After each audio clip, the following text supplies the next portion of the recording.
MRW, up or down, balls up, balls down, POD. Which side is the sun, man? Are we surfing?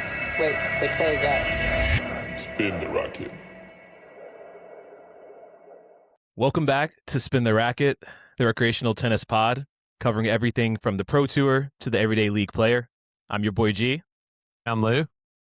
Today we've got a great guest joining us, Amy O'Connell, the Executive Director of USTA Atlanta. Amy is also the head coach of Team Outriders for INTENNSE, a professional team-based tennis league based here in Atlanta. The Outriders Pulse partner is Shep Rose, star of Southern Charm, and Amy has assembled a winning roster of 8 players to compete this summer. So if you ever played USTA leagues or tournaments in the city, wondered how tennis actually gets built at a local level, and what pro tennis looks like going forward, this episode is for you. Amy, welcome to the pod. Thanks for having me, guys. Yeah, no, we're pumped. It was fun to meet you in person at the Racket X in Miami a couple months ago, and looks like you have a busy summer ahead of you. Between all that we have going on at USTA Atlanta and then also coaching at INTENNSE, it's going to be action-packed, but I am really excited. I don't think I've been this excited about a season since my college tennis days of coaching, so I'm really excited about the summer. That's awesome. A new way of doing tennis. We are pumped as well, so looking forward to it. Tell us a little bit more about, you mentioned about your past. Like, give us your origin story with regards to tennis.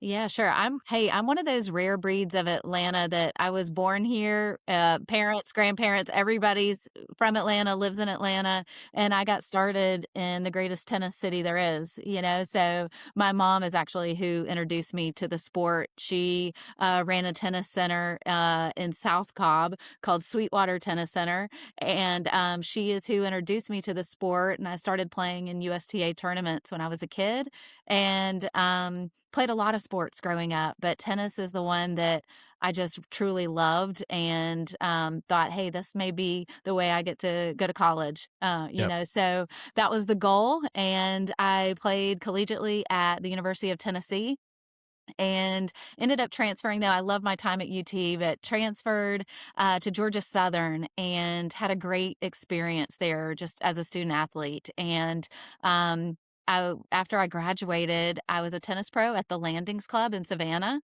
And then a year later, the job opened at Georgia Southern, and Georgia Southern reached out to me and said, "Are you interested?" And the rest is history. Like, I was a Division I college coach at the age of 20, just turned 23 years old. I don't know what they were thinking.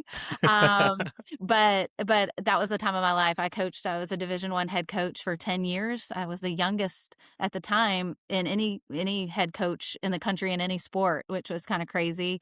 So I can tell you some stories about that later, about trying to even rent a van for my team. But so I was a college coach for 10 years. Then I worked in public parks in the Atlanta area for Cobb County, running a tennis center. And then I've been at USTA Atlanta the last 7 years, but I've been really blessed to have made all the stops that I have along my career, because they've all helped me with everything I've gone on to do.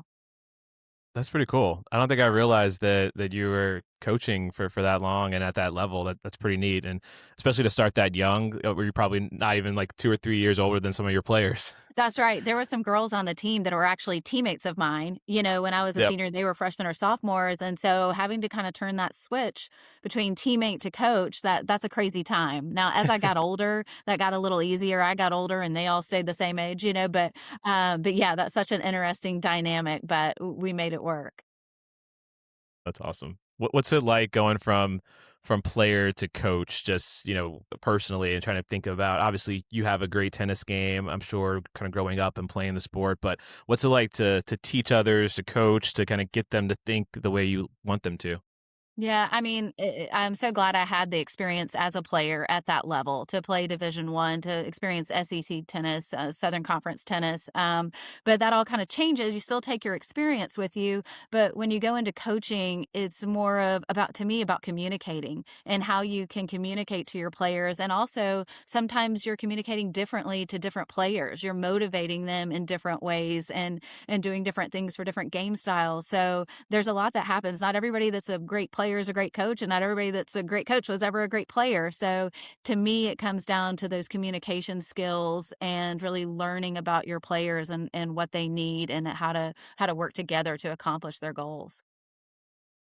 What was your favorite moment during that period? Like, what was the kind of situation or accomplishment that you look back on and you're like, wow, like I did that? Yeah, it was a tough time when I was coaching, at Georgia Southern. We were in a conference that, the Southern Conference, which at the time, now they're in Sun Belt, but I love that conference. It was a great mix of public and private schools. But at Georgia Southern, we were one of us, Western Carolina and App State were the three, public institutions, and our budget was at the bottom, right? So we were not a fully funded program, and we're competing with like Furman and Davidson and Wofford and College of Charleston, these great programs that did have 8 full rides for women's tennis. So I think looking back on it, one of the things I'm most proud of is I think, a great job of getting American players, especially from the state of Georgia, that could use the Hope Scholarship. We were a very strong academic team, so they were. I always had 8 girls on full rides because of academics, because of the state of Georgia, and the hard work we did with recruiting and getting those players especially from Georgia and from the Southeast in general. So looking back on that, I'm very proud of that accomplishment. We also had most years 100%, return rate, and always, if they played for me, they graduated within 4 years. So a lot of accomplishments on that side too. Sounds like you had a pretty big impact in that community, right? That microcosm of like what college tennis is.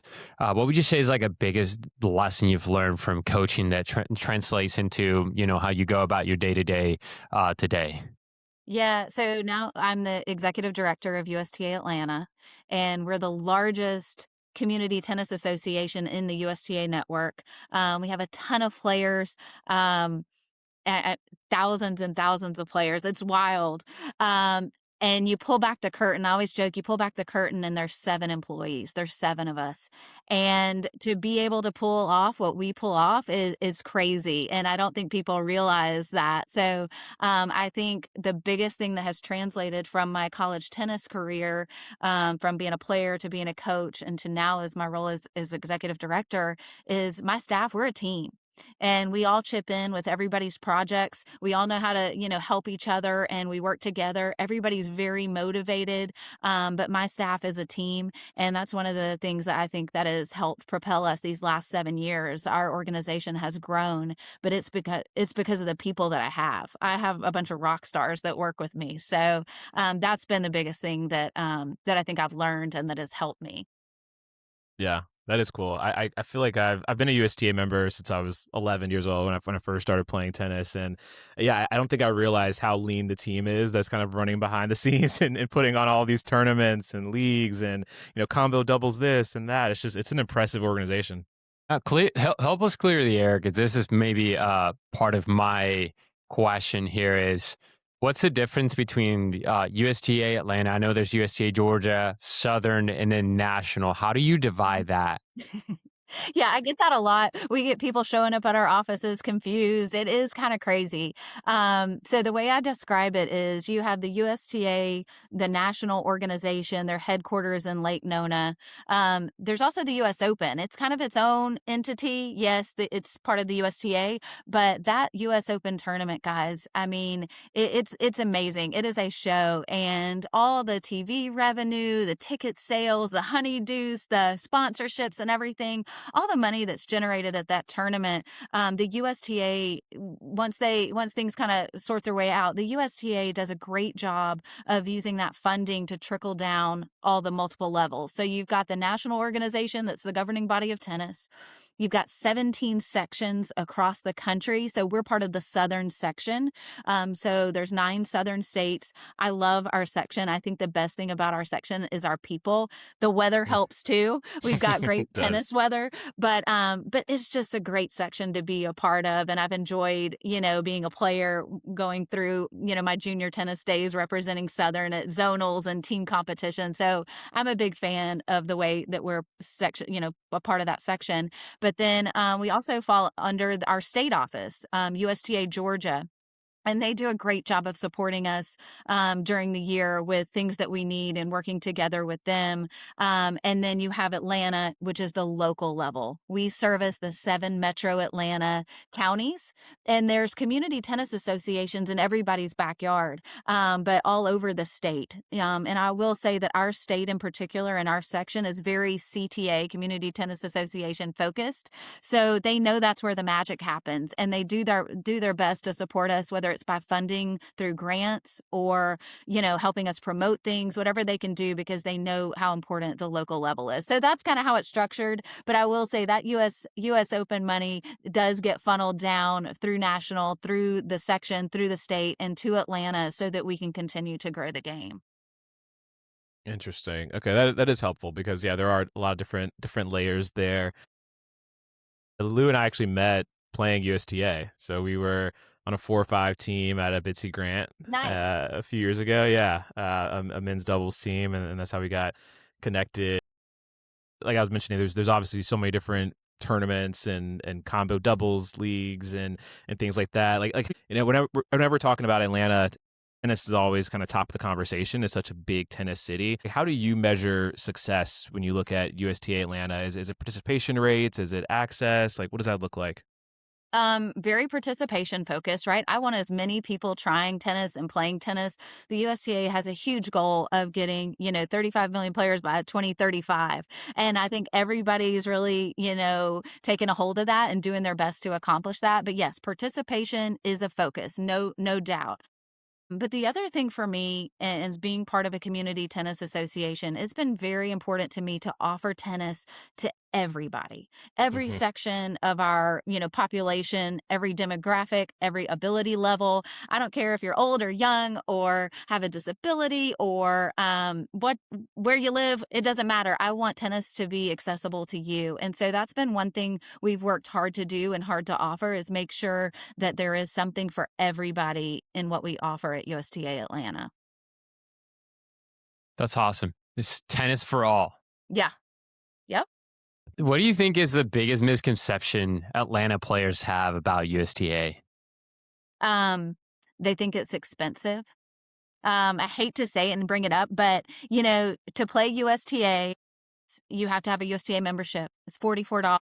Then you have to, pay your league fee every time you register to play USTA tennis, and that's $24, or $23, whatever the price is. Whether you're junior or an adult, you have to pay that league fee, and then you're paying your court fees, and then you're paying your pro or whatever. But I do realize that it seems sometimes comparatively that USTA is a more expensive product. But I think what the misconception and what people don't realize is, first off, that membership money we don't really see. It goes to USTA National for the broader objectives. But also, we use that money. USTA Atlanta is the largest, besides the USTA Foundation, USTA Atlanta is the largest contributor to Atlanta Youth Tennis and Education Foundation, to many NJTLs in town. We use that funding that we're getting through league fees. When everything shakes out, a lot of that, most of it, all of it, being a nonprofit, it's going back into growing the game. It's not to make things nicer for Amy O'Connell. It is to truly grow the game. And I think sometimes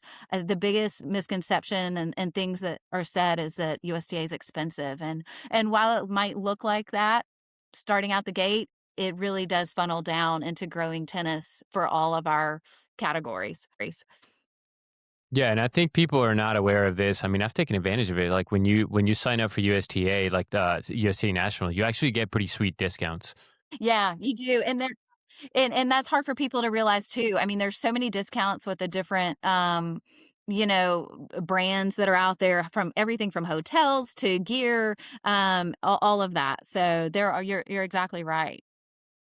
I've already been able to use the discount for head products. Like I got a new bag and I was able to get it's the same, I think it's $44 off of like a purchase or whatever. So I got $44 off of that. You just have to, I think USTA has done a better job over the past 2-3 years of advertising the value of those things. Cause I remember I had to dig through an email to find what it was that came with a membership. And now over the past couple of years that I've renewed, they've just immediately brought it up. And I think periodically they've also let me know via email that, hey, you have these are the benefits that come with your membership. So I mean, it's with everything, right? Like emails get lost, things are moving so fast day to day. So it's like they're doing a pretty good job of keeping things top of mind for the people, so that they remember that there's value beyond just the, hey, I'm not paying $44 to play tennis. I'm paying $44 to be part of a community, right? Right. Yeah. That's great. Thank you. We should hire you to be our spokesperson. Yeah,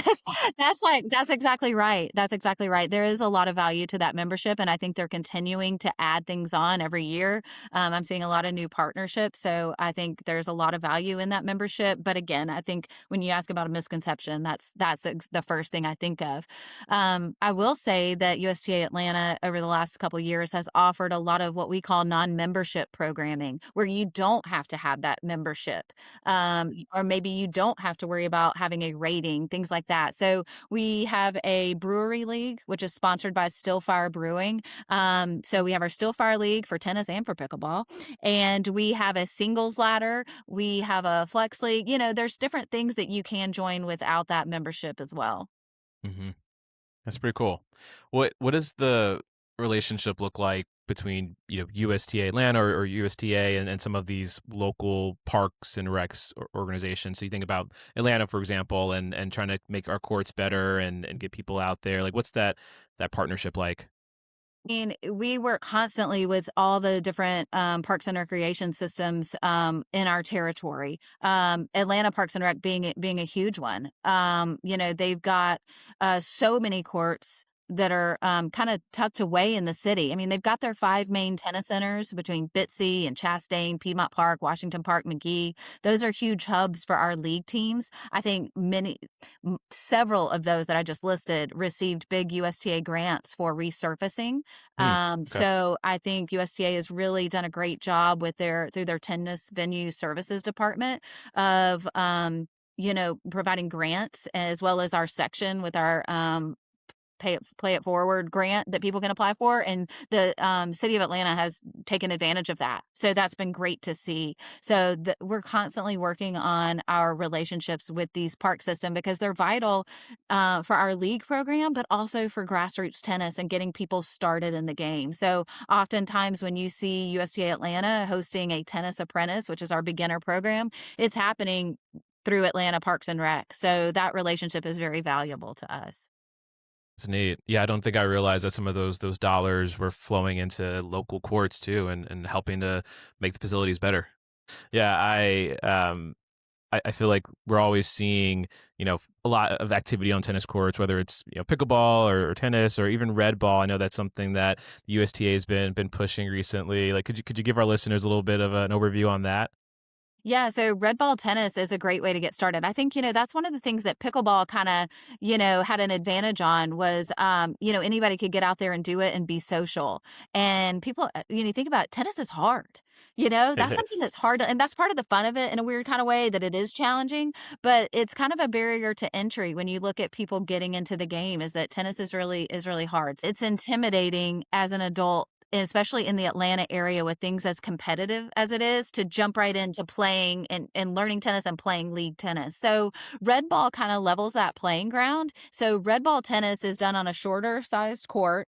You can use a tennis net or you can use a pop-up net, but the shorter size rackets, and then with the red ball, the low compression red ball. So it has not a loud sound, which is people Yeah. enjoy.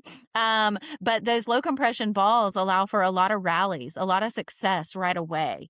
And we at USTA Atlanta, we've done some red ball leagues. We've done some red ball pop-ups. The biggest way you'll see us use it is at festivals and community outreach events. I mean, it's nothing for us to pack up a net and some balls when we go to an event and do a tennis pop-up right there. So I think that's been one of the biggest things for us, is just being able to take tennis with us wherever we go. Wow. Absolutely. That's cool. Yeah. Yeah. We got a good I think preview of that at Racket X and Fort Lauderdale too. Like there were some setups of that, and it just looks so simple to just put together, right? It's almost like Yeah. like those volleyball nets that you can just take, grab a bag and then just bring a volleyball and set it up at the park. Like you could do that with, any place. Yeah, I mean, and when we have our meetings, I mean, you could do this anywhere, at a conference or a meeting place, you could just set those up and people can play even indoors, no matter where you are. So that's something that's kind of come out of red ball tennis, that's been helpful to an organization like ours. But we also love to see red ball programming across the city. I know a lot of tennis pros are using it to introduce people to the game, but it's a great way for a family to get out there and play too. So I think it's very helpful when it comes to growing the game and reaching our big goal of 35 by 35. Yeah, that's neat. And I don't think we asked you, Amy. Are you playing USTA leagues? Like what's your tennis game like these Yeah, days? I have been. I'm not playing as much right now. I feel like, guys, I breathe it in every day, and I feel like, Yeah. oh my gosh. And for the longest time, I'm kind of in that grind of having kids that are, they're playing sports or whatever. Yep. I'm almost out of it. I've got only one left at home, and then I think you'll see me more on the court more often. But it's a little frustrating as you get older. You can't exactly do what you used to do, Yep. and then it gets aggravating. But and you're Mhm. not quite as fast anymore. So Yeah, I know. anyway, but yeah, hopefully you'll see me out there a lot more, especially as I'm starting to become an empty nester slowly but surely. I'll speak from my own experience, right? I've been in Atlanta for about 3 years. So this is from a perspective of somebody moving to Atlanta, getting involved in tennis. That they often come across the kind of this fork in the road, which is USTA and ALTA. It happened to me 3 years ago. For our listeners who are unfamiliar, ALTA, Atlanta Lawn Tennis Association, is a Metro Atlanta nonprofit that primarily schedules league play for adults, juniors teams across the core counties, and it abides by USTA rules of tennis, friend at court. What is the relationship between USTA Atlanta and ALTA? That's a great question. It is almost two different products. It's league tennis. In a way, I could say it's a competitor, but I think anytime people are playing tennis, I love it. And I don't know about you guys, I play both. I think a lot of us in Atlanta play both. I think ALTA is, without sounding like an ALTA promo, I think ALTA is a very fascinating, if you were to look at how it's run, they have an army of volunteers that love it and do so much for that organization. It's primarily volunteer run. They have a couple of employees, but the volunteer capabilities that they have are amazing. They basically, you're rated based upon your team, not necessarily as individual as USTA. It's very doubles focused. It's kind of made it to where your neighborhood everybody that plays can all stay together. Your friends can all stay together. There's definitely some things that are great about it. So I don't think it's necessarily, we've tried to respect each other's schedules as best we can. So you'll kind of notice when it's not ALTA season, it's USTA season. There's a little bit of overlap. Just the tennis calendar is crazy, but we've done a good job respecting schedules for the most part. And I think people can do both, and I think people should try both. And but I think with USTA, what sets us apart is it is different in the fact we have singles. We have singles positions in our leagues. It's done by NTRP ratings, which it's never perfect. Anytime you do a tennis rating, it's never going to be perfect. Rankings, ratings, there's so many, different elements that go into it. It's never going to be perfect, but we try to keep it more level-based play. You'll find in USTA where it doesn't matter what order you put everybody in your lineup, they're all supposed to be the same rating. We try our best to do that. Again, never perfect, but we try. We have so many teams playing in USTA right now that the travel has gotten better. So, people seem to enjoy that. But what's really cool about our organization is that if you win at the city finals, you get to go to the state championship. And I know that once I get people to try that state championship, the CTAs that put on those events in our state, hats off to them. They do a fantastic job running it. The USTA Georgia staff walks alongside them to make it a great event. And once they go to state, they love it. If they win at state, they go to the sectionals. And then if they win that, they go to nationals. So it's a truly advancing league, and that makes it a lot of fun for our players. So yes, two large league organizations here in Atlanta, but I mean, it's great to have options. And I think that's having a quote unquote competitor, or having somebody that's kind of offers a similar product. It's made us get better. It's just like anytime when you play a better opponent, in tennis, or you play somebody that gives you a run for your money, like, you're going to improve and you're going to focus on things that need to improve. And so, I mean, I think that ALTA is a great organization. I think USTA Atlanta is a great organization, and we're really blessed as a tennis community to have both.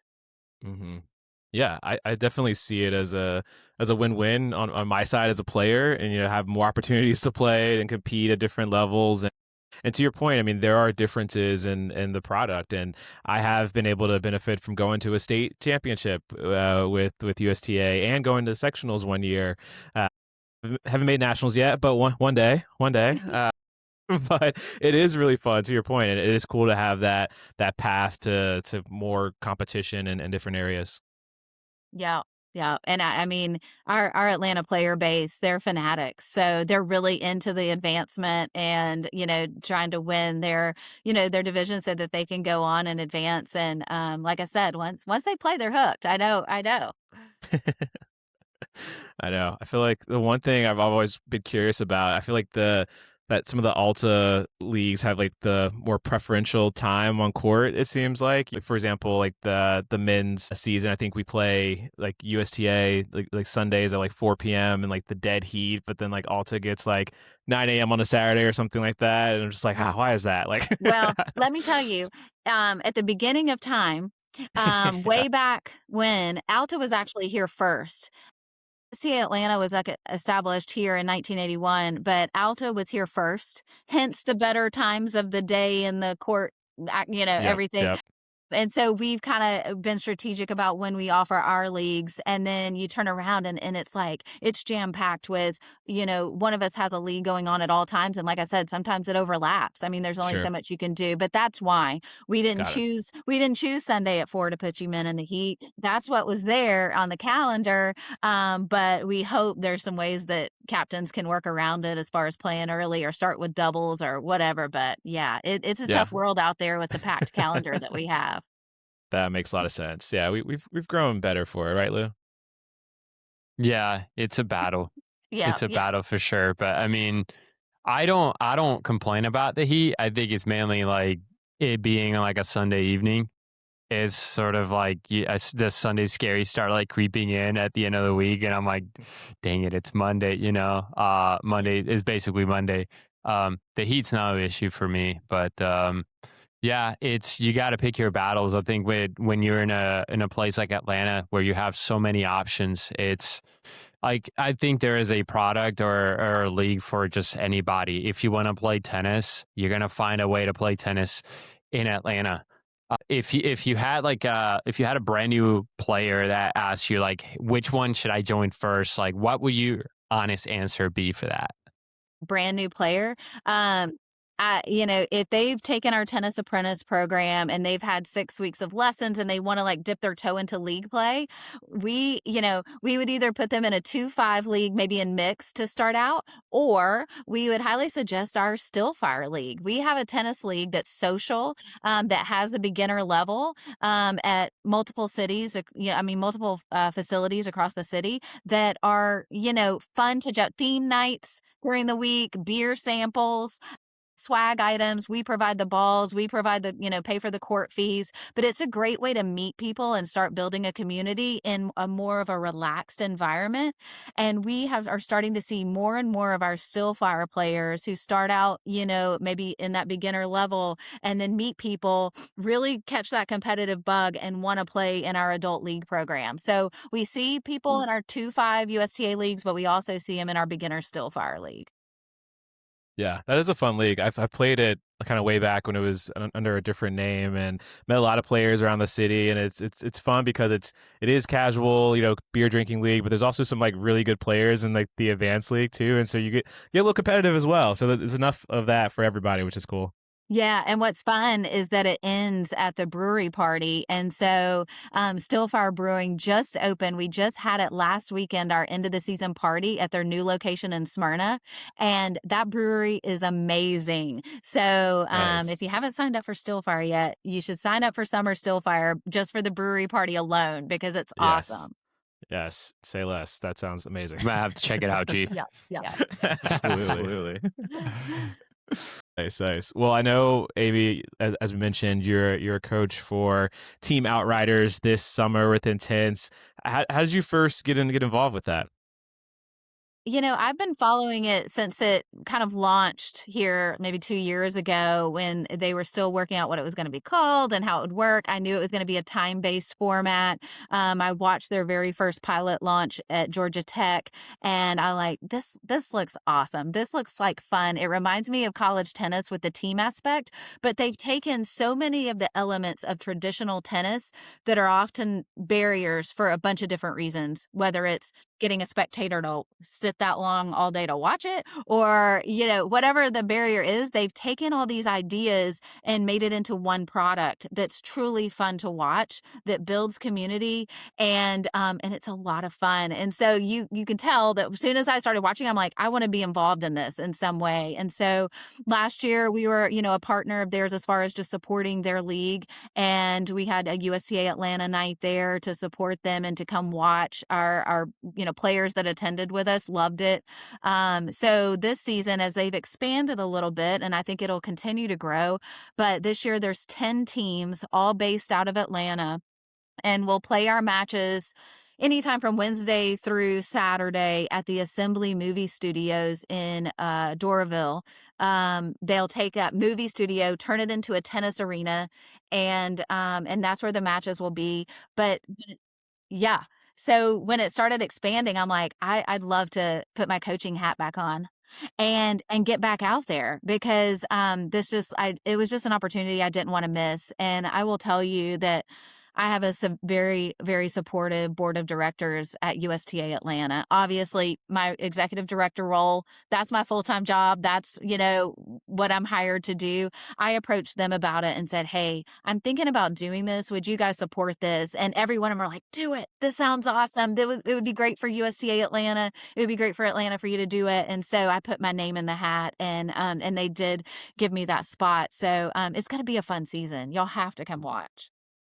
Yeah, definitely will be there. I'm super pumped. I went to some matches last season, and going to the draft this year, Lou and I got to be up close and kind of see everything in action, and it just looks like a ton of fun. And we had Eddie Gonzalez, your friend, on the pod in a previous episode to kind of talk about the Atlanta Open, and I get a lot of questions from friends just about what is pro tennis look like going forward in Atlanta, and do you think Intense is kind of filling in that vacuum, at least, that the Atlanta Open left behind? Yeah, I think there's definitely obviously an open space for it now, right? There's not a pro tournament. I hope one comes back. I hope we get our hands on something. The Atlanta Cup has been here, and that's been so much fun. So I think, we've got that going for us. But I think in the summer months, I think this is kind of filling that gap of, not having the Atlanta Open anymore. People can come watch a high level tennis, and kind of pick and choose when they want to go and attend this season. I hope they come to every Outriders match. But the awesome thing about Intense is they play in 10-minute bolts. There's, 7 bolts for the match. And so, you're going to be there for 70 to 90 minutes max.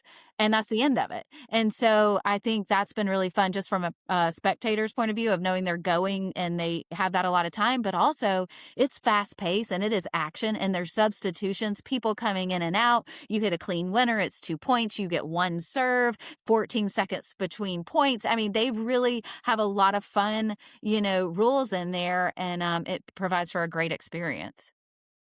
Yeah, I think Intense got the formula right of hey, let's put ourselves in the seat of the typical tournament attendee, and then let's go through the list of things that become barriers for most folks, right?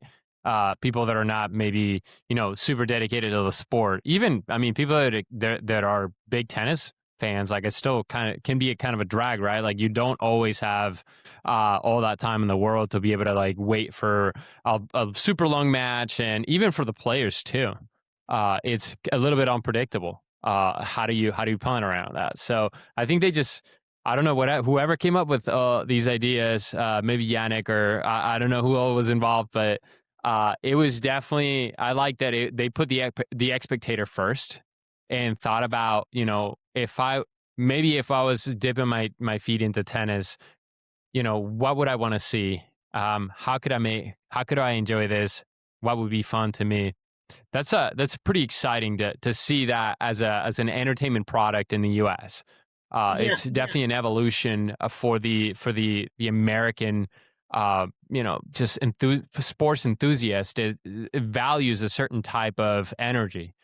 I think Go what's ahead, sorry. I think what's been so fun about it is they've taken all those things and they take those ideas. The Intense product that I saw when it first launched like 2 years ago at Georgia Tech for their pilot to the Intense product now, I love a player, an organization, a business that continues to improve and make changes and takes those ideas and they're not afraid to try it. They're like, oh, you know what? We should try it this way. And don't get me wrong, they are learning as they go with some things as this has morphed into this bigger and better product. But I love that they've continued to improve as this has gone. And I feel like this season 2 that we're about to embark on, it's going to be even better. But you're right. They've taken all these tennis barriers and made it into a great product that we're going to get to see right here in Atlanta and be the first ones. It's a huge trajectory. That's what I was talking to G when we went March 13th to the draft. I looked at him and I said, look, if this is where they were last year and this is the draft today, imagine what it would be in a year or two. Like the trajectory just tells you that, it's constantly evolving. It's going to be this like new wave of tennis entertainment on the pro level. I'm curious about how you're planning from a USTA perspective to convert like USTA players into Intense fans and vice versa. How do you like mold that? Yeah. I hope the adults will love it as much as the kids will love it. I think they will. I think it's going to be a family event. I think one thing that Intense and USTA Atlanta have in common is community. And I love that Intense has, so each of the 10 teams has a training site that they're going to. My team, the Outriders, will be at James Creek, UTA's James Creek up in Cumming. But each team has a location, and they're really building that sense of community within that club. I'm hoping that all USTA Atlanta players, anybody Atlanta, you can be part of Team Outriders, even though we're training out of James Creek. You're our people too. But they've done a great job at building that sense of community to get everybody to buy in and to come watch. But once they get into the arena, it's fun. And anytime you can have fun around tennis, that will gain more participation for us. It'll gain more fans for Intense. And I think it's a win-win for everybody, no matter, who they're coming to see or who they're coming to watch. They can play it themselves on the court in their neighborhood or wherever. So we're hoping to grow tennis fans in general.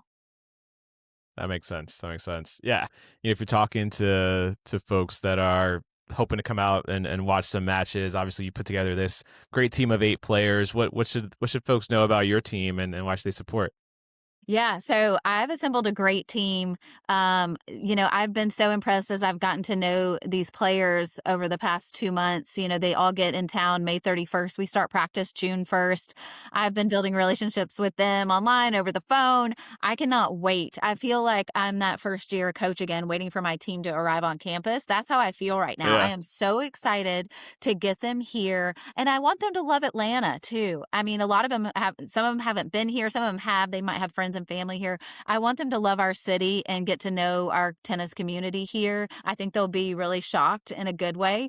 But yeah, like I've got these 8 players coming, and we are going to have to hit the ground running and form a solid bond and group. So before we play, our first match is on the 5th. So it's going to be a crash course in Intense, the format, and coming together as a team. But I've got the 8 players to do that, so I'm excited. That's so cool. Yeah, that's like a short period of time from 48 hours. to Yeah, hit a court. Yeah. Let's see if I can work some magic. I know. Do you have like icebreakers planned or anything kind of crazy like that? So, hey, nice to meet you. Get on the court and get to work. Yeah. That's awesome. Hilarious. What's a dream collab look like between the USTA Atlanta and Intense? Like, what would that crossover look like if you got to just pen and paper? I think it's a great feeder system for both of us. I mean, I think we could get people to fall in love with the game of tennis and want to be lifetime players, and that's what we're all about right now. We want people to try tennis and fall in love with the sport and continue to play. I think for Intense, we have the player base. We can bring them to you. We want them to have a fun experience so they continue to play. So I think it's just that crossover of getting people into the game, or maybe the players that we already have, to make it fun again and just get people out on the court having a blast with their teammates. So I think there's a lot of crossover there. Nice. Well, I'm looking forward to the summer. I know we've been kind of trading ideas with the Intense team and how we can help and cover the summer. I know we probably do some like behind the scenes content, maybe some on court interviews, that sort of thing. So it should be a good time. Yeah, and I think one thing that's been really fun to watch unfold is Intense has a ball keeper program. So they're taking Atlanta kids that are around this summer, and they can be ball keepers for the teams, and they basically become a part of my team. And so each team has some ball keepers, and I need them to be ready because they're gonna have to get the ball to us fast. Yeah. But I mean, I think some of the coaches and I were talking, and I think I was a ball kid, growing up, and it was almost like a reward. It was like a fun thing that you got to do, but it made you really enjoy tennis. It made it fun, but you really looked up to those professional players, and it kind of gave you that sense of like, hey, I could do this. I can play in college, or I can play Intense. I can get to that level. But just building that sense of community with the ball keepers, and those will be our Atlanta kids, and that's exciting for them. So I hope they have a fun summer doing that, and then can jump back right into junior team tennis or USTA tournaments and continue their tennis journey. But I think this will be very inspiring for them. Yeah, that's gonna be a blast. And I saw that your Pulse partner is Shep Rose from Southern Charm. Are you a reality fan, or have you like followed him before? Or was this kind of your first time meeting and getting to know him? Yeah, I first got to meet him at the draft. He was there to support us, and he's a lot of fun. So I think he'll bring some energy to our team. So we're excited to have Shep with us, and we hope he can spend some time here in Atlanta. I know he'll be at our first match, so I'm hoping he can attend a lot of our matches and cheer us on. And like I said, he just has a lot of energy in general. So to have him around you, you're like, okay, whatever he says, let's do it. Let's go win. Let's go play. He got out there and did the Pro-Am at Racket X and goofed around and had everybody engaged. So I think he'll be somebody fun to have our team around. That's awesome. Let's go ahead and jump over to our quick hands segment. This is, for those of you that are new, our quick hands is where we go rapid fire questions to Amy. You feel free to, answer as quickly as you can, and then you can elaborate if you want to justify your answer. Good. All right. So question number one is favorite part of your job. The impact I get to make. Fantastic. Question number two, one Atlanta area that needs more courts. All of them. Yes. We need courts. We need courts. It is always. There's not one area that I'm like, oh, they're in good shape. They've got too many to play on. No, we need them everywhere. I know. Yeah, we're like an hour away in Atlanta traffic time. So it's always like, where do we meet in the middle? Who makes the drive? Availability is tough. When I first moved here, people told me, get used to playing doubles. Mm-hmm. Atlanta's big on doubles because like you got to fit more people in one court. I was like, okay, noted. Question number three, beginner advice. Fastest way to fall in love with tennis. USTA Atlanta's Tennis Apprentice program. Boom. Question number four, one program more people should know about. I'm going StillFire. I think people don't know about it. The people that do know about it, they register the very first day and it gets full fast. But I think more people should know about it because it's a great way to jump in the game and have fun and have the theme nights and get to play with your friends. We're a lot more lenient on, people playing together, that sort of thing. We've got the levels are like beginner, intermediate, advanced, and to have that brewery party at the end, it builds community quicker and faster than any of our other programs. Agreed. Question number, 5. Friend, foe, or frenemies? Pickleball. frenemies. USTA Atlanta offers pickleball. We offer it within our StillFire program. We offer StillFire pickleball. People love it because you play the same format as far as Atlanta men's, women's, and mixed. You get the beer samples. You get to go to the party. USTA Atlanta also has Atlanta Team Pickleball. It's another hidden gem. It's an advancing pickleball league. Because USTA in general is not part of the pickleball world. We can't necessarily call it USTA Atlanta Pickleball, but Atlanta Team Pickleball is USTA Atlanta's program. Pull back the curtain, it's us back there. And it is so fun. Again, if you win in your division here in Atlanta, nobody in the state or section is offering this particular program. You go straight to nationals. I took a team to Las Vegas 2 years ago. We had a blast. So people don't know about it, but look up Atlanta Team Pickleball. Like you'll want to do it.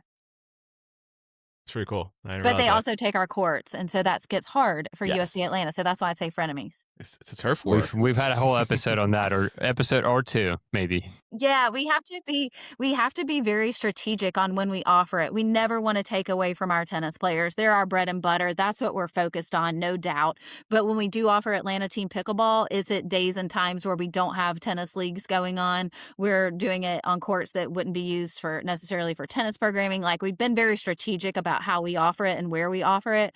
But overall, pickleball does seem to start infringing on our court real estate. And again, that's the frenemies conversation. But we're seeing a lot of community being built. We're seeing a lot of those Atlanta Team Pickleball or StillFire pickleball players getting to know each other and saying, hey, join our tennis team. So that is happening. So frenemies. Nice. Yeah, we established in episode 2 of the podcast that it's an infrastructure problem for sure. Yeah.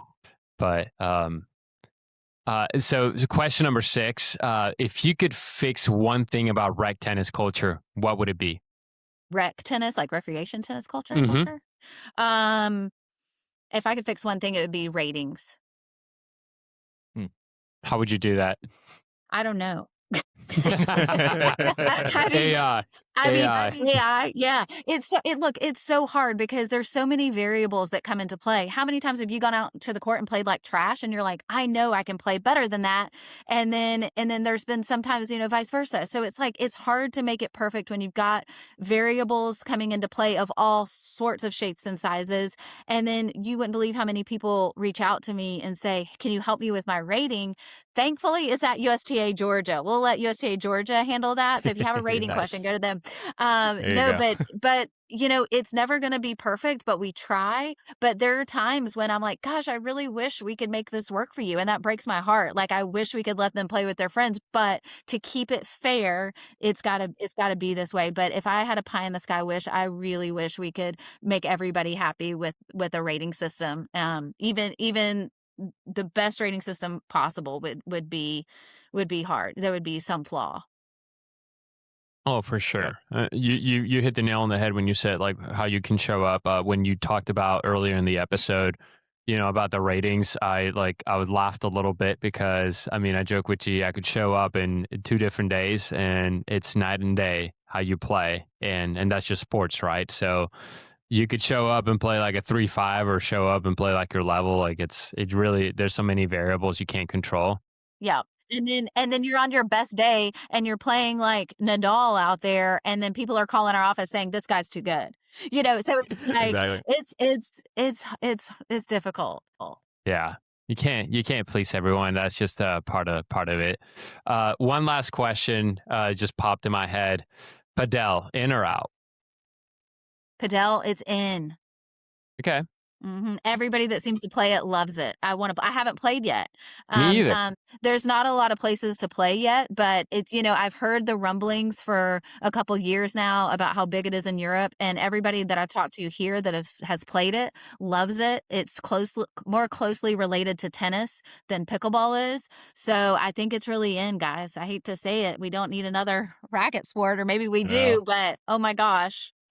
It's coming. Yeah, racket sports are here to stay. I think from going to Racket X back in March, we realized, it's kind of now like that Spider-Man meme where it's like the 3 Spider-Mans just standing, pointing at each other. It's like, oh, now you got Padel on top of it. So We're going to feature it here at some point. I know we've got some connections there. We can try some padel together.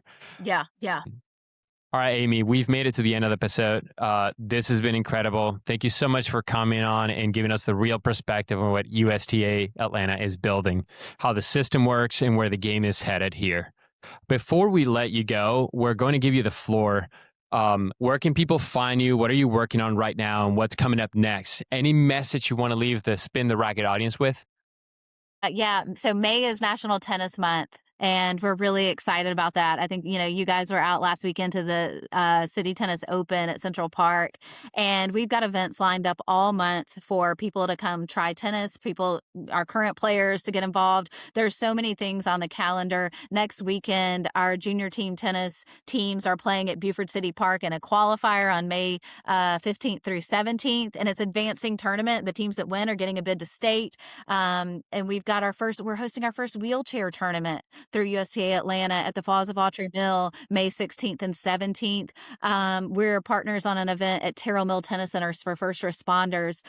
We've got tons of events, and then you can catch us all over town. So I did want to make a plug for National Tennis Month to get involved, to try tennis with your family. But you can find more about USTA Atlanta and all our programs and everything we offer on USTAatlanta.com or on our Facebook page or on our Instagram. So all the information's there, but never hesitate to reach out to me and our staff, and we'll get you connected. Love that. All right, y'all. If you made it this far, you're officially part of the family. Make sure you subscribe, leave a review, and send this episode to your tennis group chat, especially that friend who's always arguing USTA versus ALTA. We'll catch you on the next one. I'm Lou. I'm G. Keep on spinning.